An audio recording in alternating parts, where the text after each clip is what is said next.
किनगाव पोलिसांनी 15,14,857 रुपये किमतीचा गुटखा नष्ट केला. अहमदपूर तालुक्यातील किनगाव पोलीस स्टेशन येथे 2018 ते 2025 या कालावधीत वेगवेगळ्या गुन्ह्यांमध्ये वेळोवेळी गुटख्याचा मुद्देमाल जप्त करण्यात आला होता. तो आज दिनांक डिसेंबर 18 रोजी किनगाव पोलिसांनी 15,14,857 रुपये किमतीचा गुटखा नष्ट केला आहे. दर गुन्ह्याचा तपास करून मान्य न्यायालयात आरोपपत्र दाखल करण्यात आले आहे. परंतु जप्त मुद्देमाल पोलीस स्टेशन येथे होऊन होता.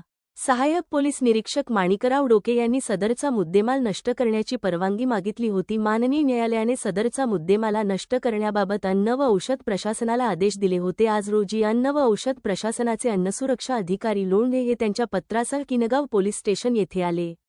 सहाय्यक पोलीस निरीक्षक माणिकराव डोके, पोलीस उपनिरीक्षक शिरसाट, सहाय्यक फौजदार डोईजड, हवालदार इस्थळकर, काळे, पोलीस अंमलदार कोतवाड यांनी 2 पंचासमक्ष सदरचा मुद्देमाल पंचनामा करून व व्हिडिओग्राफी करून नष्ट केला.